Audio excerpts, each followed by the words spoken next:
All right, Senator Bernie Sanders really ripped the Band-Aid right off during an interview on NBC's Meet the Press this weekend. Bernie warned, we are in an oligarchy and we are heading deeper into an oligarchy. I would argue we've been in an oligarchy for some time. Now, if you didn't think we were already knee deep in a system where billionaires call the shots, it is getting to be even more noticeable now as Donald Trump has Elon Musk, the richest man in the world, maybe behind Putin, hanging out at Mar-a-Lago and traveling with him everywhere and suggesting little policy ideas that would be very good for Elon Musk and his companies. It's sort of like we've had our eyes on Russia, shaking our heads at Putin's oligarchs, while we have a growing similar situation here in the United States, and the roles of friendly donors pulling the political strings that would make Machiavelli blush. We can't pretend to be the shining city on the hill when we're plugged in to the neon sign that says open for billionaire business, just the way Russia is, although maybe with a slightly different texture. Elon Musk basically bought a president. He dumped in $250 million bucks, and now he's proposing and suggesting policy to Trump, and he's been put in charge of a commission that will make recommendations about what parts of government get to stay and which parts of government must go. Here is Bernie Sanders explaining it as he sees it, and I have to tell you, he's spot on. As President Trump comes into office, we have got to understand, Kristen, and this is something I feel very strongly about, and it's not talked about enough. We are moving rapidly into an oligarchic form of society. Never before in American history have so few billionaires, so few people had so much wealth and so much power.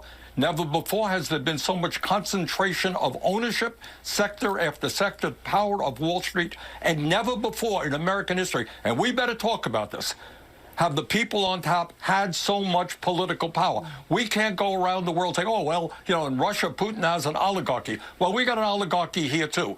And in this last election, in both parties, billionaires spent huge amounts of money to elect their candidates. Yes. Here in the state of Vermont, we believe we have town meetings, one person, one vote. That's democracy, not billionaires buying elections. Those are the issues we got to focus on. We got to rebuild the middle class. 60% of our people is president. So listen, this isn't news in the sense that the U.S. hasn't been squeaky clean as a democracy for some time. The influence of the obscenely rich individuals and corporate interests is not invented in the Trump era. Money and power have played a role in American politics for a long time. It didn't used to be as visible, and it didn't used to be as blatant. Now, you could argue it being more visible is better because it allows us to better oppose it, and maybe there is something to that. But we've been on this path for decades. Political campaigns financed by a handful of plutocrats, lobbyists writing legislation, candidates running around like string puppets operated by a cadre of the ultra-wealthy. The difference is that during the latest Trump campaign, the 2024 Trump campaign, it's been like someone hit the fast forward button on the devolution into oligarchy. And suddenly it's not the same old influence game. It's the VIP room at Mar-a-Lago, where it's Elon Musk and Vivek Ramaswamy co-chairing DOGE, the Department of Government Efficiency. And of course, when you think about it, what says efficient governance more than handing the levers of power to a billionaire and a half billionaire like Elon Musk and Vivek Ramaswamy? I would argue, though, that it's worse than mere oligarchy, and it's worse than Bernie Sanders is saying, because oligarchy is a government in which power rests in the hands of a small elite group of people. Usually it's the rich and well-connected. Fine, yeah, we have that. There's no doubt that we have that.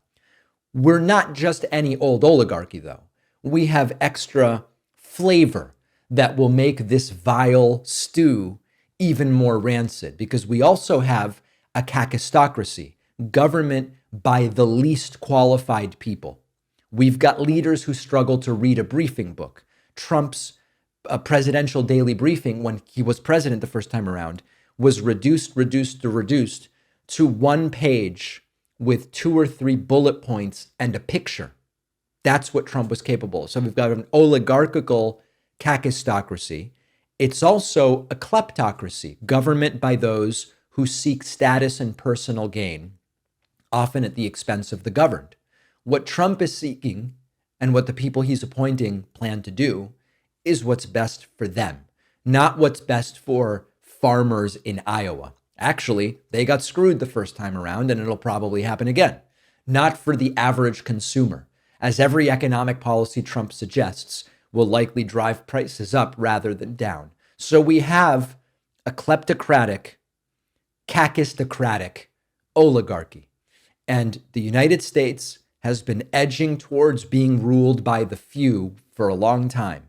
With Trump back at the helm, we are just shredding any pretense of a broad-based democracy. And then you mix in the least qualified people calling the shots, and then people wanting to use public office as a personal piggy bank.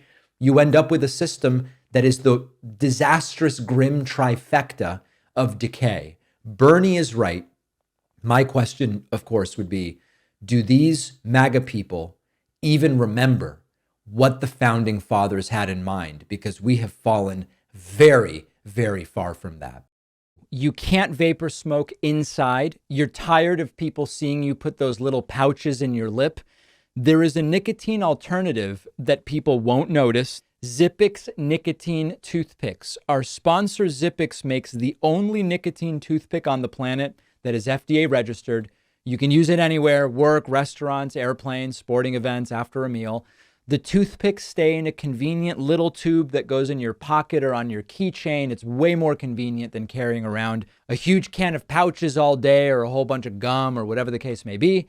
Zippix nicotine toothpicks come in flavors like peppermint watermelon, sweet wood, cinnamon, whiskey. If you're not a nicotine user, try out their B12 toothpicks with caffeine instead, a quick and easy alternative to coffee. Do your lungs a favor, cut the cigarette smoke, cut the vape juice. Go to zippixtoothpicks.com today. Save 10% with the code PACMAN10 at checkout. Just remember, you must be 21 or older to order. The link is down below.